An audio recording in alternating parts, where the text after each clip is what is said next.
Number 2 کر دیجیے گا۔ کعب ابن مالک کا واقعہ نمبر 2۔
الحمد للہ وکفى والصلاة والسلام على من لا نبی بعده وعلى آلہ واصحابہ ومن والاہ اما بعد۔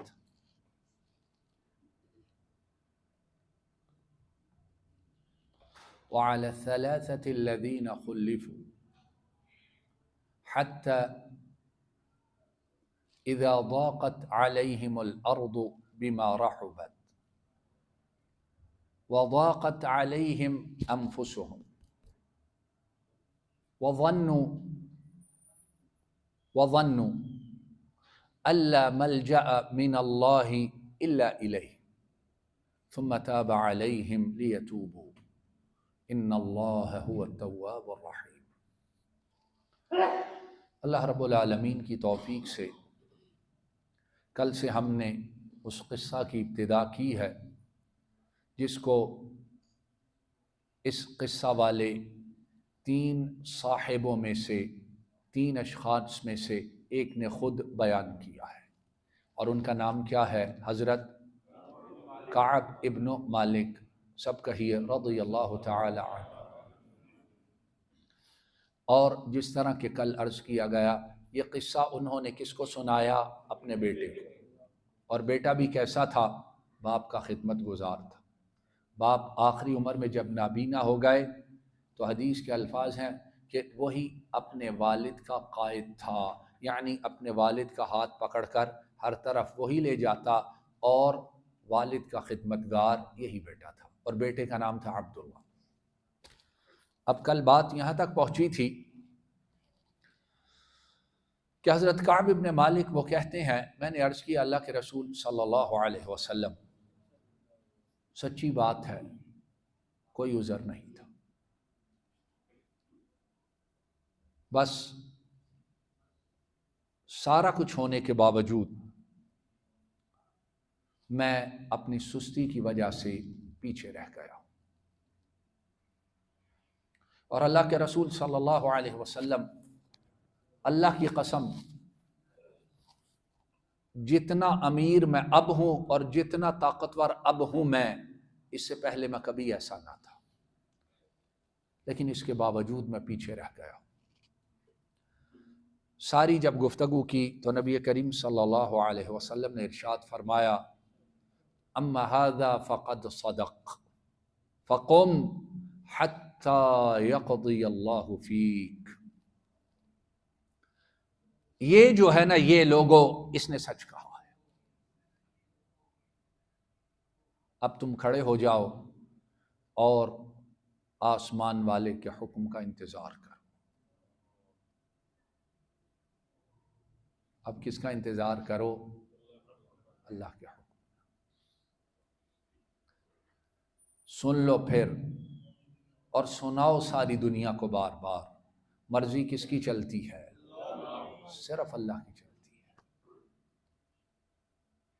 ہے۔ یہ احادیث جو ہیں، ایک ایک حدیث، ایک ایک واقعات میں سینکڑوں باتیں ہیں، اور یہ اللہ رب العالمین نے جو محفوظ کی ہیں میرے اور آپ کے لیے کی ہیں، تو قصے کہانیاں یا وقت گزاری کے لیے نہیں، یہ اس لیے ہے کہ ان کی بنیاد پہ ہمارا عقیدہ بنے، ہمارا ایمان بنے، اور اس طرح ان کے مطابق ہم زندگی گزارنے کی کوشش کریں۔ نبی کریم صلی اللہ علیہ وسلم نے کیا فرمایا؟ اٹھو جاؤ، اب حکم کہاں سے آئے گا؟ الیس اللہ باحکم الحاکمین، حکم صرف اللہ کا چلتا ہے۔ پیغمبر علیہ الصلاۃ والسلام، ہمارے حبیب صلی اللہ علیہ وسلم اللہ کو مخلوق میں سب سے زیادہ پیارے ہیں، پھر سنیے، لیکن اللہ کی بادشاہت میں وہ شریک، اللہ کو سب سے زیادہ عزیز ہیں، لیکن وہ مخلوق ہیں، خالق نہیں ہے۔ ظالموں نے ادب کے نام پر، محبت کے نام پر، عشق کے نام پر جو چیزیں عرش والے کے ساتھ خاص ہیں، اس میں آمنہ کے لال کو شریک کر دیا اور سمجھا کہ ہم نے محبت کا حق ادا کر دیا۔ تم نے تو اس عقیدہ توحید کو برباد کر دیا جس کے لیے آمنہ کے لال نے ساری زندگی اپنا خون بہایا۔ تم نے تو اسی عقیدہ پہ چھری پھیر دی ہے۔ کیا کہا؟ قم حتی یقضی اللہ فی، کھڑے ہو جاؤ، فیصلہ کون کرے گا؟ اور یہاں کیا کہتے ہیں؟ کہتے ہیں کوئی پیر پکڑ لو، چلو زندہ نہیں تو مردہ ہی پکڑ لو، زندہ نہیں ہاتھ آیا تو مردے کے پیچھے چلے جاؤ، وہاں جتنے نشئی، اور اس کے بعد آپ لوگ اور زیادہ جانتے ہیں کیا کچھ ہوتا ہے، ان کی جا کے خدمت کر لو، تم پار ہوگے۔ کیا کریں گے؟ وہ کہتا ہے کوئی فکر کی بات ہی نہیں ہے، کیا کریں گے وہ جانے اور ان کا رب جانے، تمہیں پریشان ہونے کی ضرورت نہیں، تم اپنے کرتوت کرتے رہو، تم گناہ نہیں چھوڑنے، وہ کرتے رہو۔ لیکن یہ ہے سالانہ 6-8 مہینے بعد جا کے کچھ کھلاؤ، کچھ پلاؤ، کچھ نظر و نیاز دیا نا، باقی ختم بات ہے، اپنی مرضی سے زندگی گزارو۔ لوگوں کو یہ راہ دکھا کر گناہ کی خود دعوت دیتے ہیں۔ فَقُمْ حَتَّى يَقْضِيَ اللَّهُ فِيكَ۔ اور یہ کعب ابن مالک کون ہے؟ صحابی ہے۔ کعب ابن مالک کون ہے؟ بولو۔ اور کون ہے؟ ایماندار صحابی ہے۔ اور یہ صحابی وہ ہے کہ اس کی نگاہوں نے نبی کریم صلی اللہ علیہ وسلم کو ایمان کی حالت میں کتنی بار دیکھا ہوگا، معلوم نہیں کتنی بار سعادت حاصل ہوئی ہو۔ اور ان کے لیے اللہ نے کیا فرمایا ہے کہ ان کے لیے میں نے جہنم کی آگ حرام کر دی ہے، لیکن اللہ کا فیصلہ کیا ہے؟ رک جاؤ، رک جاؤ۔ اور لوگوں کو قصے سناتے ہیں کہ جس نے اپنا پیر پکڑا ہو، جب وہ قبر میں جائے تو پیر سیدھا قبر میں پہنچ جاتا ہے، وہ فرشتوں کو کہتا ہے پیچھے ہٹ جاؤ، میرا مرید آ گیا ہے۔ الا لعنت اللہ علی الظالمین، رونے کی بات ہے، نوحہ کرنے کی بات ہے۔ کس کے ساتھ مذاق کر رہے ہو؟ کس کے ساتھ مذاق کرتے ہو؟ ایک تھانے دار، ایک حوالدار، ایک پولیس والا، اس کے سامنے کوئی آدمی بدتمیزی کر لے، جب تک وہ بدلہ نہ لے لے وہ چھوڑتا نہیں ہے۔ پڑے پالا پولیس والوں سے کہ نہیں، اللہ سب سے بچا کے رکھے۔ تھانہ کچہری جانا پڑے، وہ ایک بار چھٹی کا دودھ یاد کروا دیتے ہیں۔ ہوتا ہے کہ نہیں ہوتا ہے؟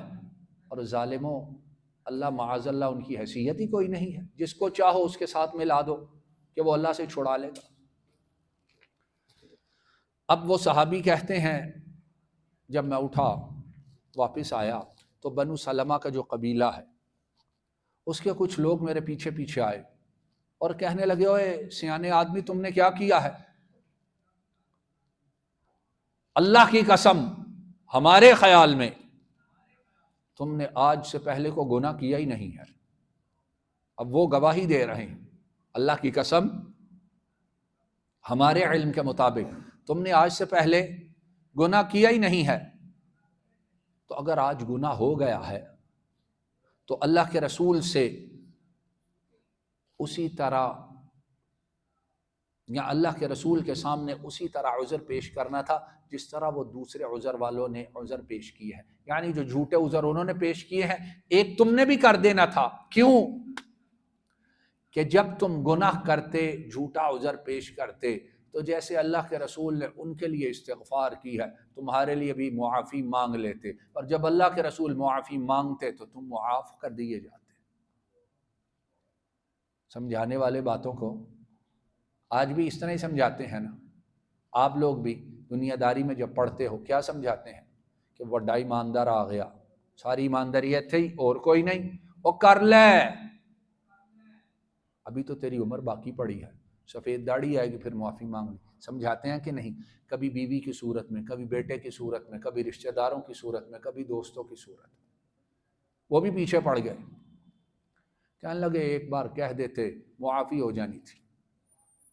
اب حضرت کعب ابن مالک کہتے ہیں اللہ کی قسم ان لوگوں نے مجھے اتنا ڈانٹا, اتنا زج کیا اور اتنی کھری کھری سنائی مجھے کہ ایک مرتبہ میں نے ارادہ کیا دوبارہ جاؤں اللہ کے رسول صلی اللہ علیہ وسلم کے پاس, اور جو باتیں میں نے پہلے کہی ہیں خود ہی انہیں جھٹلا کے نئی باتیں سنا کے آؤں. لیکن کہتے ہیں میں نے کہا بھی ٹھہر جاؤ. مدینہ والوں سے پوچھا مجھے یہ بتاؤ کہ جو معاملہ میرے ساتھ ہوا ہے اس طرح اور بھی کسی کے ساتھ ہوا ہے؟ پہلے ہم سن چکے ہیں کہ 80 اور 90 کے درمیان تھے جو جھوٹے عذر پیش کر کے معافی لے کے واپس چلے گئے تھے. مجھے بتاؤ کوئی ایسا ہے جس نے میری طرح سچ بولا ہو؟ مدینہ والوں نے کہا ہاں 2 مرد اور ہیں, 2 آدمی اور ہیں. میں نے فوراً پوچھا وہ کون ہے؟ تو انہوں نے کہا ایک کا نام ہے مرارہ ابن ربیعہ العامری اور دوسرے کا نام ہے ہلال ابن امیہ الواقفی, اور یہ دونوں کو معمولی شخص نہیں, یہ دونوں غزوہ بدر میں شریک ہونے والے صحابی ہیں. اور جو بدر والے ہیں ان کے متعلق حدیث میں کیا ہے؟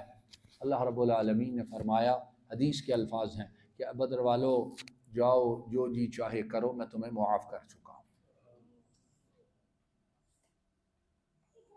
اب ان کے ساتھ بھی معاملہ دیکھو کتنا سخت ہے. بدر والے جو ہے, اور یہ گپ نہیں مار رہا یا سنی سنائی بات نہیں کر رہا, بخاری کی روایت ہے, نبی کریم صلی اللہ علیہ وسلم فرماتے ہیں اللہ رب العالمین نے اپنے عرش سے بدر والوں کی طرف نگاہ فرمائی اور انہیں فرمایا بدر والو جو جی چاہے کرو میں تمہیں معاف کر چکا ہوں. اور اس کا معنی یہ نہیں ہے جو جی چاہو کرو, معنی یہ ہے کہ یہ لوگ اب اتنے مقام پر فائز ہو گئے ہیں کہ اب انشاءاللہ یہ لوگ کوئی گناہ, ہاں چھوٹے موٹے تو ہوتے رہیں گے, لیکن وہ گناہ جو اسلام سے, توحید سے, عقیدے سے باہر ہوں, یہ انشاءاللہ اب اللہ نے اب ان کی حفاظت کر لی. یہ دونوں ان میں سے ہیں, ان کے لیے بھی یہ حکم آیا ہے کہ چلو اٹھو جاؤ, اب اللہ کے فیصلے کا انتظار کرو. تم کہتے جب میں نے یہ سنا نا مجھے اطمینان ہو گیا. میں نے کہا نہیں, جو سچی بات کی ہے وہی ٹھیک ہے, اسی بات پہ قائم ہوں, اب اللہ کے فیصلے کا انتظار ہے. اور میں نے کہا فیہما اسوۃ, اب ان دونوں میں میرے لیے بہترین نمونہ ہے. زین بھائی یہ چوئی صاحب کو کرسی دے, ہے جی کرسی ہے.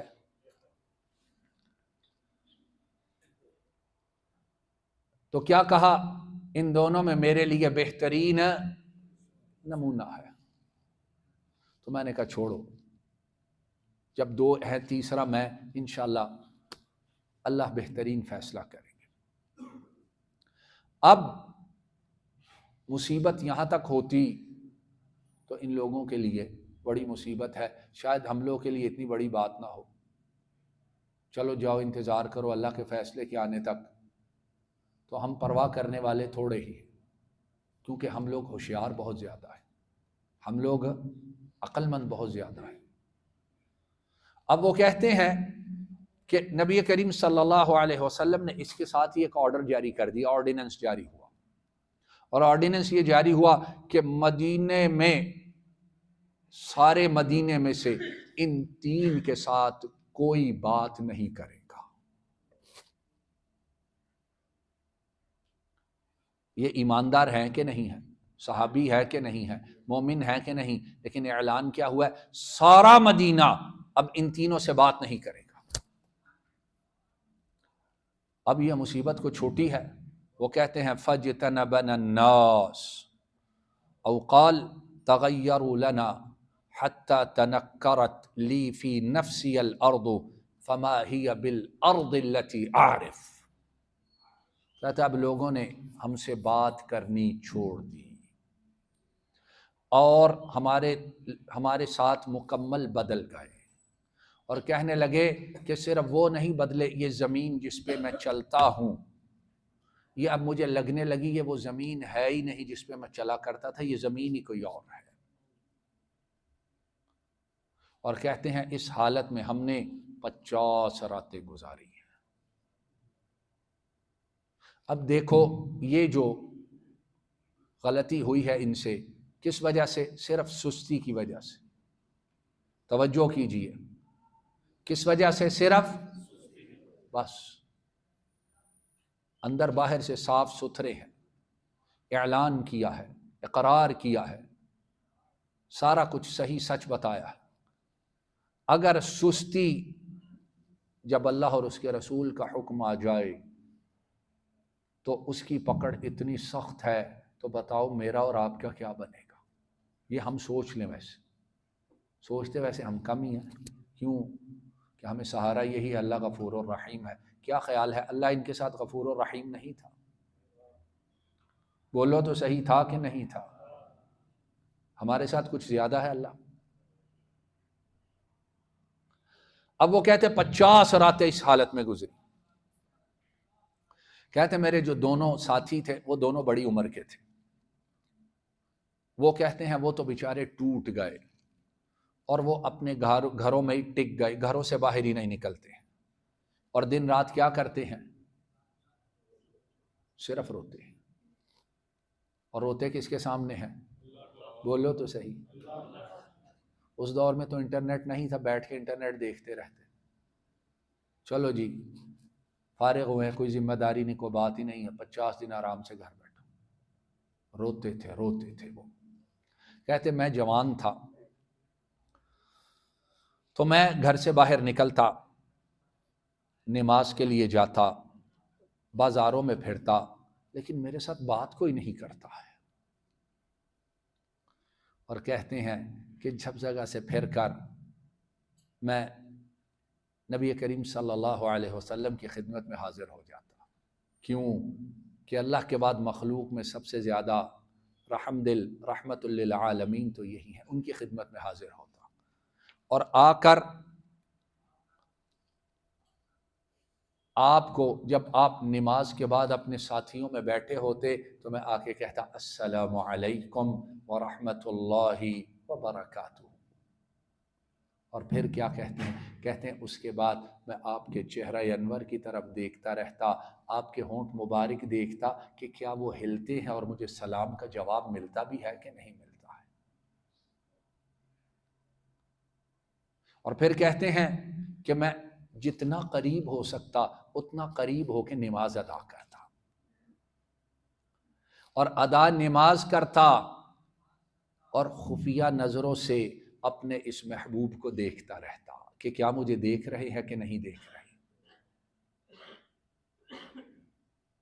تو کہتے ہیں میں نے نوٹ کیا کہ جب میں نماز میں ہوتا ہوں تو نبی کریم صلی اللہ علیہ وسلم میری طرف نظر التفات کرتے ہیں، مجھے دیکھتے ہیں، اور جب میں آپ کی طرف نگاہ اٹھاتا ہوں تو آپ اپنے چہرے کو دوسری طرف پھیر لیتے ہیں۔ اب یہاں ابھی بھی اس صحابی کو سب سے زیادہ پیار کس سے ہے؟ انہوں نے اپنی ماں کا ذکر نہیں کیا ہے، اپنے باپ کا ذکر نہیں کیا ہے، بھائیوں کا نہیں کیا ہے۔ کہاں جاتے تھے؟ سب سے زیادہ دوسرے لوگ بات نہیں کرتے، دکھ تھا، لیکن سب سے بڑی پریشانی کیا تھی کہ رحمت للعالمین میری سلام کا جواب بھی دیتے ہیں کہ نہیں دیتے۔ میری طرف دیکھتے بھی ہیں کہ نہیں دیکھتے ہیں؟ اور یہاں یہ بات اچھی طرح سمجھ لیں، ہم پر دین کی وجہ سے مصیبت آئے تو ہم میں سے بڑے ایسے ہیں دین ویسے ہی چھوڑ جاتے ہیں، کہتے چھڈو جی چھڈو، پہلے ہی کہنے سا مسجداں تے مولویاں کی پیا دے مگر انہاں دے پھر دے ہو ویکھ لیا نا کی ہویا وے گھر چنگے سو، ہوتا کہ نہیں ہوتا ہے؟ ایمانداری کرو، بیوی بچے، وہ کہتے ہیں کر لے ایمانداری، آگے لقمے پورے نہیں ہوتے تو اور ایماندار ہو جا۔ یہ لوگ کیسے ہیں؟ مصیبت آئی ہے تو دین کو اور اللہ کے رسول کو، اللہ کو چھوڑا کہ اور قریب آئے۔ یہ میرے اور آپ کے لیے سبق ہے، مصیبت آئے، تکلیف آئے، پریشانی آئے، دکھ آئے، دور کہاں سے ہونا ہے تو اور اس کی طرف اور جڑ جاؤ۔ کہتے ہیں وقت گزرتا رہا اور مسلمان جتنے صحابہ تھے سب کا اعراض، سب کی مجھ سے بے پروائی اور سب کا مجھ سے دوری یہ اب مجھ پر بڑی بھاری گزرنے لگی۔ ایک دن کہتے ہیں میرا چچا کا بیٹا تھا اور اس کا نام تھا ابو قتادہ، اور کہتے ہیں کہ لوگوں میں وہ مجھے سب سے زیادہ پیارا تھا ابو قتادہ، اور اس کا اپنا باغ تھا۔ کہتے ہیں ایک دن نفس قابو میں نہ رہا تو میں اس کے باغ کی طرف گیا، اور کہتے ہیں میں باغ کی دیوار پھلانگ کے باغ میں داخل ہوا۔ دروازے سے کیوں نہیں گئے؟ سمجھ یہ آتی ہے ایسا نہ ہو میں کہوں دروازہ کھولو تو وہ دروازہ بھی نہیں کھولے گا۔ وہ سارے اللہ کے رسول کی باتوں کو اس طرح ماننے والے تھے۔ کہتے ہیں حتی تصورت جدار حائط ابی قتادہ، جو باغ کی دیوار تھی اس کے اوپر سے چھلانگ لگا کے میں اندر گیا اور وہ اندر موجود تھا۔ فسلمت علیہ، میں نے کہا السلام علیکم، فواللہ ما رد علی السلام، اللہ کی قسم اس نے سلام کا جواب ہی نہیں دیا ہے۔ حالانکہ بندہ کہہ سکتا ہے یار جواب تو دو، کوئی بات تو نہیں کر رہا، نہ، اللہ کے رسول نے کیا کہا ہے؟ بات نہیں کرنی، اس بات میں سلام بھی آ جاتی ہے، کا جواب ہی نہیں دیا۔ کہتے ہیں میں نے کہا اے ابو قتادہ تجھے اللہ کی قسم دے کے پوچھتا ہوں،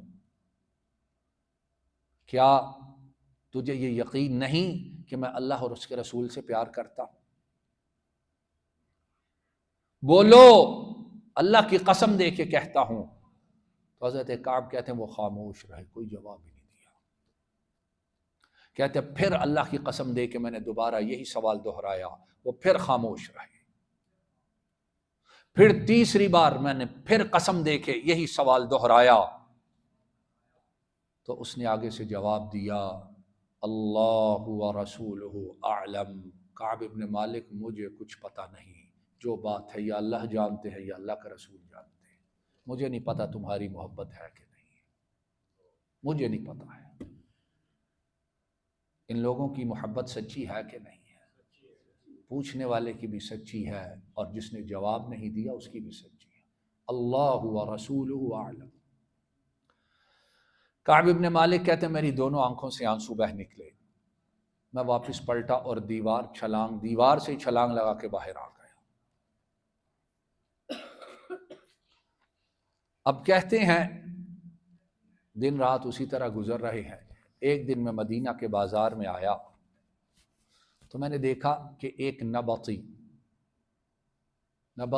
اس دور میں کہتے تھے شام کے علاقے میں جو رہنے والے لوگ، تبوک اس کی جو سرحدیں جہاں سے جارڈن سیریا اس کی سرحدیں شروع ہوتی ہیں، ان علاقوں میں جو لوگ رہتے تھے انہیں نبطی کہا جاتا تھا،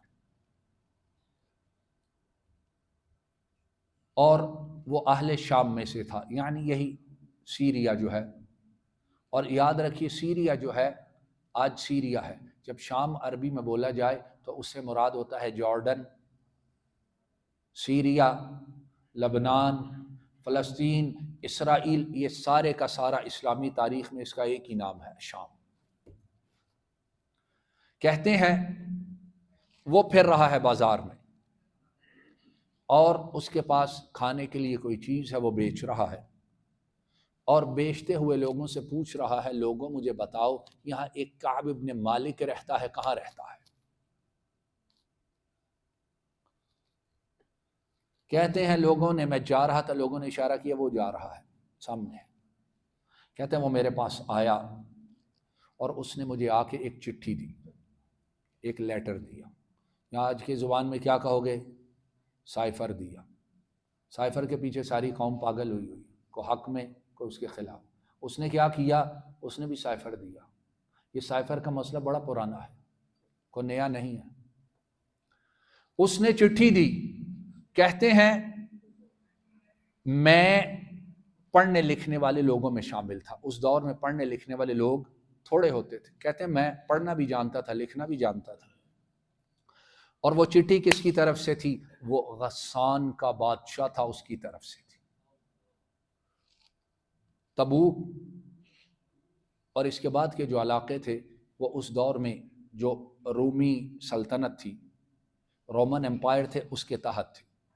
تو انہوں نے ان علاقوں میں اپنے چھوٹے چھوٹے حکمران، گورنرز بٹھائے ہوئے تھے۔ تو انہی میں سے ایک یہ غسان نامی یہ بادشاہ یا گورنر، یہ حاکم تھا، لیکن اس کے اوپر اصل کون تھے؟ رومن امپائر والے۔ انہوں نے اس کو اپنا وہاں بٹھایا ہوا تھا، ایک آدمی، ایک مہرہ بٹھایا تھا جو چھوٹے سے حصے پہ حکومت کرتا تھا۔ یہ خط اس غسانی بادشاہ کی طرف سے۔ دیکھو کعب ابن مالک ایک رعایا میں سے عام آدمی ہے، مقام و مرتبہ تو ان کا، لیکن کوئی حاکم نہیں، کوئی گورنر نہیں، کوئی بڑا مالدار نہیں، کوئی بہت بڑا تاجر نہیں، کوئی صوبے دار نہیں، ایک عام آدمی ہے، رعایا ہے مدینہ کی۔ خط کس کا آیا ہے؟ دشمن شروع سے ہی بڑا چالاک ہے۔ ہم سمجھتے ہیں دشمن ہم سے غافل ہے، وہ اوپر سے لے کے نیچے تک انہیں ہماری ایک ایک حرکت اس پہ ان کی نظر ہوتی ہے۔ اب اس کو اس واقعہ کا پتہ چل چکا ہے، غسانی بادشاہ کو 800 900 1000 کلومیٹر دور کا علاقہ ہے، اور تب یہ سارا کچھ، یہ جو کمیونیکیشن کا جتنا نظام ہے یہ کہاں تھا، اس کو سارے واقعہ کی خبر ہے۔ تو اس وقت کیا تھا، مدینہ سے باہر جتنے بھی تھے وہ سارے مدینہ کے دشمن تھے۔ اس خط کو میں نے کھولا تو اس میں لکھا تھا، اما بعد، ہمیں یہ خبر پہنچ چکی ہے کہ تمہارے جو صاحب ہیں انہیں تمہارے ساتھ معاملہ اچھا نہیں کیا ہے۔ یہ کون لکھ رہا ہے؟ غسانی بادشاہ۔ کس کے متعلق؟ رسول اللہ صلی اللہ علیہ وسلم۔ انہوں نے تمہارے ساتھ اچھا نہیں کیا ہے، اور تم کوئی معمولی آدمی نہیں ہو کہ تمہیں ضائع کر دیا جائے۔ فالحق بنا نواسک، جلدی ہمارے پاس آ جاؤ، ہم تمہیں مکمل احترام کے ساتھ عظیم مرتبہ عطا فرمائیں گے، جلدی آؤ ہمارے پاس۔ جو کام تب ہوتا تھا وہ کام آج بھی ہوتا ہے کہ نہیں ہوتا ہے؟ بندے یہاں سے پکڑ کے کہاں لے جاتے ہیں، پھر دوبارہ یہاں بھیج دیتے ہیں، پھر وہ ہم پہ حکمران بن جاتے ہیں، پھر سائفر کے مسئلے، پتہ نہیں کیا کچھ، اور ہم یہ ہے کندھوں پہ بٹھا کے نعرے لگا کے۔ سمجھ کب آئے گی؟ یاد رکھو، سمجھ تب آئے گی جب اس قرآن و سنت کی طرف آئیں گے، ویسے نہیں سمجھ آ سکتی، مار کھاتے رہیں۔ فالحق بنا نواسک، دوڑے آؤ ہماری طرف، اور ہمارے پاس تمہارے لیے بہت کچھ ہے، تمہاری خوب دلجوئی کریں گے۔ اب یہ بندہ ایمان والا ہے، کہتے ہیں میں نے جب پڑھا تو میں نے ساتھ ہی کہا یہ مصیبت میں اور اضافہ ہو گیا ہے، مصیبت میں اور اضافہ ہوا ہے۔ تو کہتے ہیں میں نے سائفر کو، چٹھی کو پکڑا اور تندور کی طرف گیا جہاں آگ جل رہی تھی، اور میں نے اس چٹھی کو، اس سائفر کو دہکتے ہوئے تندور میں جلا کر راکھ کر دیا، تیری جگہ یہ ہے۔ اگر اللہ کی طرف سے حکم نہیں آیا ہے تو پھر کیا ہوا؟ بندہ تو میں اسی کا ہوں۔ اگر نبی کریم صلی اللہ علیہ وسلم مجھ سے بات نہیں کرتے ہیں تو پھر کیا ہوا؟ میرے رسول تو وہی ہیں۔ اگر مدینہ والے مجھ سے کلام نہیں کرتے ہیں لیکن میرے دینی اسلامی بھائی تو صرف یہی ہیں۔ اگر مدینہ کی زمین میرے لیے بدل گئی ہے لیکن میں دفن ہونا اسی زمین میں پسند کرتا ہوں۔ کہتے ہیں اب اسی حالت میں 40 دن 40 راتیں گزر جاتی ہیں اور وہی آ ہی نہیں رہی ہے۔ اب سب کو انتظار کس کا ہے؟ دیکھو فیصلے کس طرح ہوتے ہیں۔ یہ چیز ہمیں اگر اللہ سمجھ دے دے نا تو ہماری زندگی سنور جائے۔ ہم نے جو اللہ کے رسول کے علاوہ اور بڑے بڑے لوگ بنا رکھے ہیں نا، ہم اس کے ماننے والے، ہم اس کے ماننے والے، ہم اس کے پیچھے چلنے والے، ہم اس کی پیروی کرنے والے، ہم فلاں طریقے سے نماز پڑھنے والے، اللہ کے رسول کدھر گئے؟ کدھر گئے اللہ کے رسول؟ ہم حنفی ہیں، ہم شافعی ہیں، ہم مالکی ہیں، ہم نقش بندی ہیں، ہم فلاں ہیں، ہم فلاں ہیں، تو محمدی کون ہے؟ بات سمجھ رہے ہیں کہ نہیں؟ صلی اللہ ہو۔ یہاں فیصلہ کون کرے گا؟ وحی کرے گی، اور وہ فیصلہ سنائے گا کون؟ سمجھو اس بات، آئے گا کہاں سے اور سنائے گا کون؟ قیامت تک اصول یہی چلے گا۔ قیامت تک اصول پیغمبر بتائیں گے، لیکن کس کی بات بتائیں گے؟ اللہ کی۔ تو ماننی، بولو ابو بکر بھی تب موجود تھے کہ نہیں تھے؟ عمر تھے کہ نہیں تھے؟ عثمان تھے کہ نہیں تھے؟ علی تھے کہ نہیں تھے؟ آج ساری دنیا کے امام ملا لو، اپنے سارے پیر اکٹھے کر لو، سارے مل کے بھی ابو بکر کے برابر ہو سکتے ہیں؟ کسی کی نہیں چل رہی ہے۔ کہتے ہیں وہی آ ہی نہیں رہی ہے۔ حدیث کے الفاظ ہیں وَاسْتَلْبَثَ الْوَحْيُ، وہی نہیں آ رہی ہے، سارے اس کے انتظار میں۔ کل انشاءاللہ یہیں سے ابتدا کریں گے۔ وآخر دعوانا ان الحمد للہ رب العالمین۔